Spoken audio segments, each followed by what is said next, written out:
This is just a quick video with regards to one of my hobbies, namely flying drones. I've been flying drones now for a few years. I'm in no way an expert.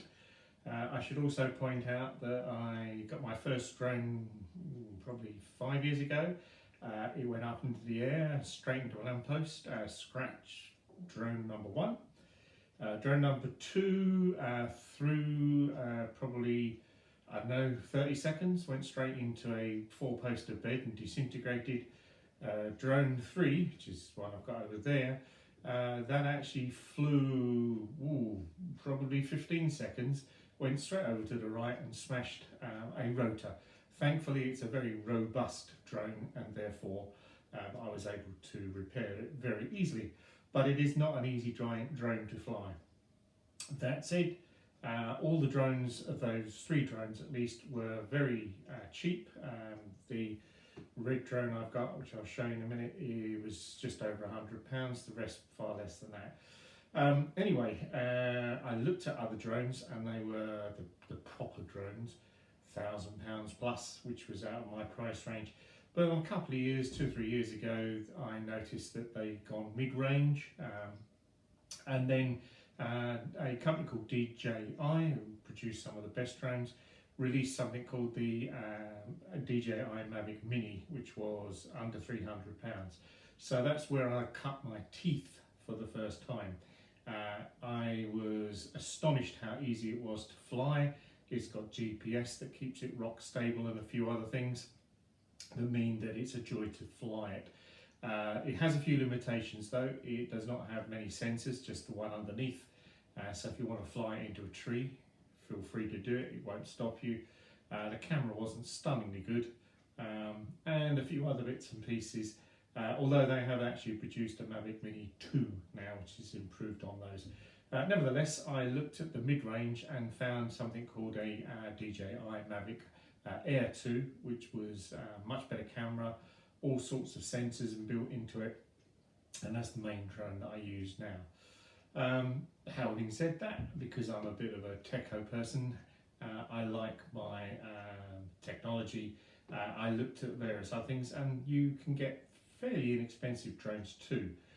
So for example, I got one called an Air Selfie, which you'll see, and DJI or Rise, DJI Trello, which is what I've got, Tello even. And you can even nowadays put your phone, where most of these use an app, and drop it into a VR headset and do what's called FPV, or first person view, which is becoming quite popular. Anyway, this is a selection of my drones, and you can see, so this one here is the DJI Mini. This was actually my first drone. This is the one that I flew into the leg of the chair, but it's still good. But it uses one of these, so basically so you don't get to see what's on the camera. Very difficult to fly, to be perfectly honest, and much more for an expert. This thing, very easy indeed. This is the Mavic Air 2. As you can see, they've got bespoke controllers, and all you do is you slot your phone into those and away you go. This little baby is called the Air Pix, which is an Air Selfie. That not only uses an app, but actually allows you to work without a phone. You literally, as you can see, it will fit into your pocket, literally pick it up, throw it out, and it will then take a few selfies or a video clip, and away you go. They all work in a very similar way. This is my little baby. This is the DJI Tello, which is a dinky little thing. It's not got a stunningly good camera. It's only 5 megapixel, but this thing's got perfect image stabilization, which I hope to prove live on this video in a second or two. The basic concept with this one is that you can fly it through an app. So basically you just plug it in, charge it up, there's the battery in there, and then turn it on, let the little light go green. I'll probably hold it in a bit longer. There we are, and it will start flashing while it's trying to connect. For the sake of it, I'm just using an iPad, so this thing is going to be what I use to fly the thing with. So here we are in the Tello app, which is a free app download for Android or Apple devices. I'm using it on my iPad. It's extremely intuitive, very easy to use. So for example, to take off, you literally just tap the take off, slide the button, let go, and that's it. Rock steady, though it does need a good bit of light. Along here, all sorts of things. So for example, if I tap that, you can see it's got all sorts of little modes you can use. So I'll do the 360 for example, tap the button and there it goes.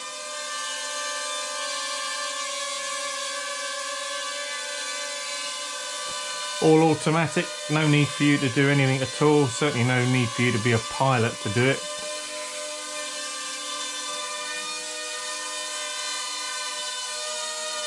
There you go, nearly on its way back to me, spot on. If you want to use manual controls, these are your joysticks effectively, so that takes it up a little, clearly that takes it down a little.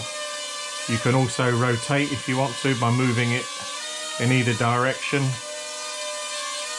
And again, if you want to, you can then use things like moving it forward.